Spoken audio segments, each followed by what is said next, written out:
ఈరోజు మనం కవర్ చేయబోయే టాపిక్స్ ఏంటి అంటే transaction, basics of the price movement, line chart and candle stick chart and time frames అనేవి ఎలా ఫామ్ అయినాయి. ఓకే, ట్రాన్సాక్షన్ గురించి తీసుకుంటే ఎప్పుడైనా సరే మనకి ఒక షేర్ అనేది, ఫర్ ఎగ్జాంపుల్ ఒక కంపెనీ అనేది షేర్స్ అనేది ఒక పర్సన్ దగ్గర నుంచి ఇంకో పర్సన్కి షేర్స్ అనేవి ట్రాన్సాక్షన్స్ జరుగుతూ ఉంటాయి, ట్రాన్స్ఫర్ అవుతూ ఉంటాయి. అంటే ఒక పర్సన్ నా దగ్గర ఉన్న షేర్స్ని సెల్ చేద్దాం చెప్పేసి అనుకుంటారు, ఇంకో పర్సన్ కొనుక్కోవాలని చెప్పేసి అనుకుంటారు. ఫర్ ఎగ్జాంపుల్ ఒకరు బయ్యర్స్ ఒకరు సెల్లర్స్గా ఉంటారు అనమాట. ఫస్ట్ అనేది ఒక బయ్యర్ అనేది ఒక సెల్లర్ అగ్రిమెంట్ జరిగిన తర్వాత ఒక ట్రాన్సాక్షన్ అనేది చేస్తారు వాళ్ళిద్దరు.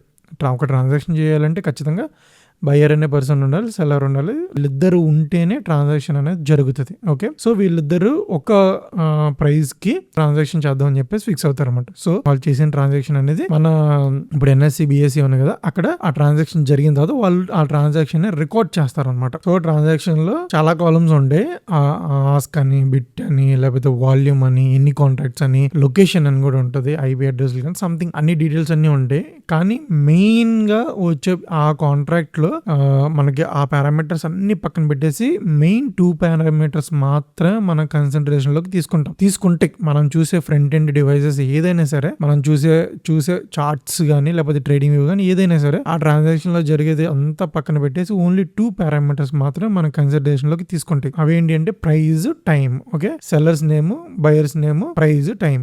ఓకే, సో ఇలా ఒక ట్రాన్సాక్షన్ జరిగిన తర్వాత ఇలా ట్రాన్సాక్షన్ అనేది రికార్డ్ అవుతుంది. ఓకే, ఒక పర్సన్, భాను అనే పర్సన్ సెల్లర్ విజయన్ పర్సన్ కి సెల్ చేశాడు, విజయన్ పర్సన్ బై చేశాడు. ఎక్కడ? ఈ ప్రైస్ దగ్గర, ఈ టైం దగ్గర. ఓకే, ఇలా ట్రాన్సాక్షన్ అన్ని రికార్డ్ అవుతూ ఉంటాయి. ఇలా పర్ సెకండ్ కి, పర్ మిల్లీ సెకండ్ కి ఇలా ట్రాన్సాక్షన్స్ అన్ని రికార్డ్ అవుతూ ఉన్నాయి. సో ఈ ట్రాన్సాక్షన్ అనేది మనం నేకెడ్ అయితే మనం చూస్తే మనకి ఎలా కనిపిస్తాయి అంటే ఇలా కనిపిస్తాయి. ఫర్ ఎగ్జాంపుల్ ఓకే, ఇలా కనిపించడం వల్ల మనకి ఏంటి యూజ్? ఒక సెకండ్ కి ఇలా ట్రాన్సాక్షన్స్ జరిగిపోతూ ఉంటాయి. ఇలా పర్టికులర్ ప్రైస్ కి, పర్టికులర్ టైం కి ఇలా జరిగిపోతూ ఉంటాయి. ఓకే, జరిగిపోతూ ఉన్నప్పుడు మనం వాటిని చూసి మనం ఏం నేర్చుకుంటాం అంటే ఏం తెలుసుకుంటాం? ఏం తెలుసుకోలేము కదా. మనం జస్ట్ ఈ డేటా అనేది ఒక సిస్టమ్కో లేకపోతే ఒక ఆల్గోకో లేకపోతే ఏఐకి ఇస్తే వాళ్ళు దానికి ఒక ఆల్గోరిథం అనేది మనం ఏమైనా అటాచ్ చేస్తే దానికి యూజ్ ఉంటుంది, అర్థం చేసుకుంటాయి. కానీ మనం దీన్ని చూసి అర్థం చేసుకోలేం కదా. సో మనం దీన్ని చూసి అర్థం చేసుకోలేం కాబట్టి మనం అర్థం చేసుకుంటాకి ఒక ఇండికేటర్ అనేది డెవలప్ చేసుకున్నాం. అది ఏంటంటే graphical representation of this transactions అనమాట. ఈ ట్రాన్సాక్షన్ ని మనం గ్రాఫికల్ రిప్రజెంటేషన్ లో చూపిస్తాం. ఎలాగా? X యాక్సిస్ లో మనం టైం అనేది రిప్రజెంట్ చేసి, Y యాక్సిస్ లో మన ప్రైస్ అనేది రిప్రజెంట్ చేస్తూ, ఇక్కడ ఈ జరిగే ట్రాన్సాక్షన్స్ ని ఈ కాలం లో ఒక లైన్ లో ఇలా రిప్రజెంట్ అవుతూ ఉంటాయి అనమాట. ట్రాన్సాక్షన్ జరుగుతూ ఉంటే ఇలా అవన్నీ అలా డాటెడ్ గా రిప్రజెంట్ అవుతూ ఉంటాయి అనమాట. ఓకే, దీన్ని ఏమంటారంటే ఈ డేటాని రిప్రజెంట్ చేసేదాన్ని టిక్ బై టిక్ డేటా అని చెప్పేసి అంటారు. ఫర్ ఎగ్జాంపుల్ మనకి ఇక్కడ ఉంటుంది కదా, టిక్ బై టిక్ డేటా అని ఉంటుంది కదా, 1 టిక్, 10 టిక్స్, 100. సో ఇప్పుడు ఈ టిక్ బై టిక్ డేటాని కూడా మనం ఇలా చూసి కూడా మనం కొంచెం అర్థం చేసుకోలేం కదా. సో మనం ఏం చేయొచ్చు అంటే గ్రాఫికల్ రిప్రజెంటేషన్ లోనే ఈ టిక్ బై టిక్ డేటాని మనం జాయిన్ చేస్తాం అనమాట. ఓకే, జాయిన్ చేస్తే మనకి ఇలా ప్రతి జరిగిన ట్రాన్సాక్షన్ ని మనం ఇలా జాయిన్ చేస్తే మనకి ఏం ఫామ్ అవుతుంది? లైన్ చార్ట్ అనేది ఫామ్ అవుతుంది. ఓకే, ఇది లైన్ చార్ట్. ఓకే, ఇలా లైన్ చార్ట్ అనేది ఫామ్ అవుతుంది అనమాట. ఓకే, ఇలా ట్రాన్సాక్షన్ జరుగుతూ ఉంటే మనం ఐడెంటిఫై చేసుకోలేం కాబట్టి దాన్ని ఇలా tick by tick data graphical represent చేసుకుని ఈ జరిగిన ట్రాన్సాక్షన్ అన్నింటిని మనం జాయిన్ చేస్తే అప్పుడు మనకి గ్రాఫికల్ గా లైన్ చార్ట్ అనేది ఫామ్ అవుతుంది. ట్రాన్సాక్షన్ దగ్గర నుంచి మనం అర్థం చేసుకోలేక మనం లైన్ చార్ట్ దగ్గర వరకు వచ్చాం. ఈ రిప్రజెంటేషన్ ని ఇంకా ఈజీ ఎలా చేయొచ్చు అని చెప్పేసి మనం కన్సిడరేషన్ లోకి తీసుకుంటే క్యాండిల్ స్టిక్స్ ని రిప్రజెంటేషన్ ని దీనిలోకి అడాప్ట్ చేసుకున్నాం.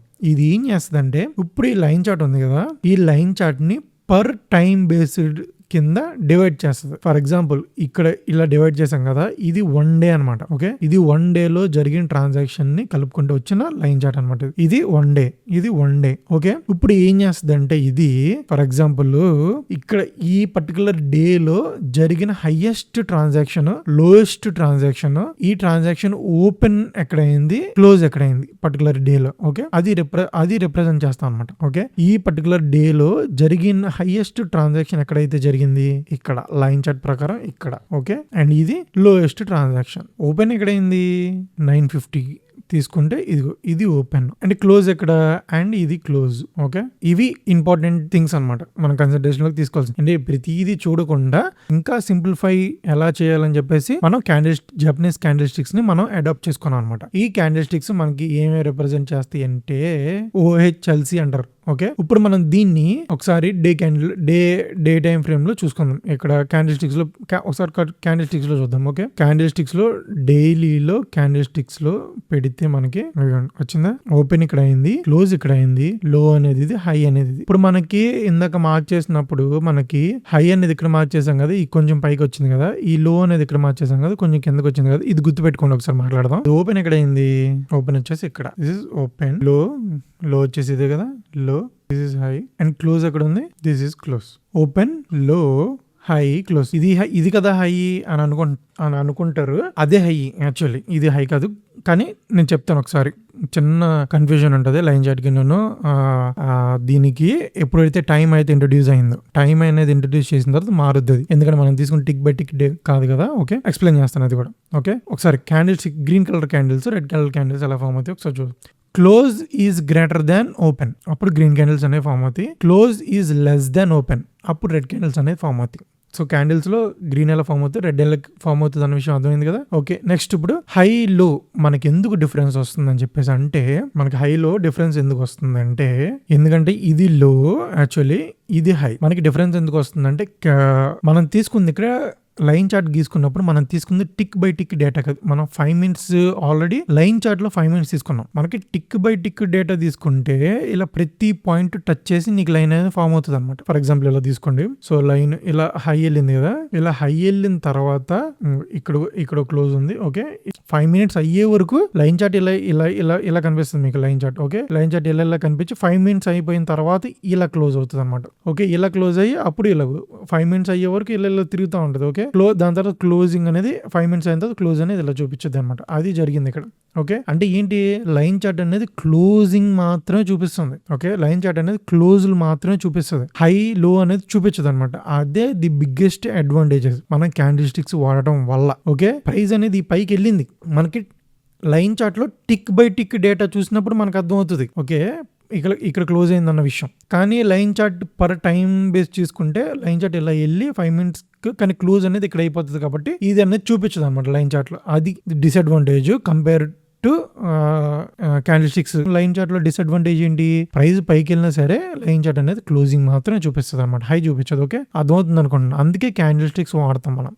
క్యాండిల్ స్టిక్స్ వాడితే మనకి ఇప్పుడు హై అనేది మారింది అనమాట. ఇక్కడ హైలో కూడా ట్రాన్సాక్షన్ అనేది జరిగింది, ఇప్పుడు లో అనేది మారింది అనమాట. ఓకే, అంటే మీకు ఎంతవరకు అర్థమైందో నాకు తెలియదు, ఇంతకన్నా లాంగ్ చేయాలని చెప్పేసి అనుకోవట్లేదు, ఎందుకంటే ఇదంటే basic topic, most of the members తెలిసే ఉంటుంది. తెలియని వాళ్ళకి అంటే నేను కొన్ని రీల్స్ చేస్తుంటే కింద కామెంట్, ఆయన అడిగిన క్వశ్చన్ కి అర్థం ఏంటంటే ఓహెచ్ఎల్సీ ఎలా ఫామ్ అవుతుంది కూడా తెలియదు కాబట్టి ఇక్కడ నుంచి వస్తే మీకు ఓహెచ్ఎల్సీ అనేది అర్థం అవుతుంది అనమాట. ఓకే, అందుకు ఇక్కడ నుంచి స్టార్ట్ చేస్తున్నాను బేసిక్స్ దగ్గర నుంచి. అండ్ నా ఎక్స్ప్లెనేషన్ కనుక నచ్చితే లైక్ చేయండి, మీ ఫ్రెండ్స్ ఎవరికైనా ఉంటే షేర్ చేయండి. మనం కంప్లీట్ సిరీస్ అనేది చేస్తాం. సో మీరు లైక్ చేస్తే కొంచెం ఎక్కువ ఆడియన్స్ అనేది వస్తే నాకు కూడా కొంచెం ఎంకరేజ్మెంట్ లాగా ఉంటుంది. అట్లీస్ట్ ఎక్స్పెక్టేషన్స్ అట్లీస్ట్ ఒక 100 likes అన్న నేను ఎక్స్పెక్ట్ చేస్తున్నాను. జస్ట్ 100 members, మనకున్న సబ్స్క్రైబర్స్ 157, సో 100 అన్న ఎక్స్పెక్ట్ చేస్తున్నాను అనమాట. డిస్కౌట్ ఛానల్లో ఎవ్రీ డే 8 PM మనం లైవ్ క్లాస్ అనేది పెడుతున్నాము. సో మీరు ఎవరైనా ఇంట్రెస్ట్ ఉంటే జాయిన్ అవ్వండి. ఒక 1/2 hour మాత్రం ఉంటుంది, 8 PM దగ్గర నుంచి 8 PM to 8:30 PM. డిస్కౌట్ ఛానల్లో జాయిన్ అవ్వండి, ఎందుకంటే అది ఫ్రీయే కదా, డైలీ 8 PMకి ఇస్తుంది, జస్ట్ ఫ్రీయే కదా. మన కంప్లీట్ కోర్స్ ఉంటుంది, స్టేజెస్ ఉంటాయి, ఫ్రీయే కదా. జాయిన్ అవ్వండి, జాయిన్ అయితే మనం అక్కడ ఆడుకుందాం కాసేపు. Okay, fine, thank you.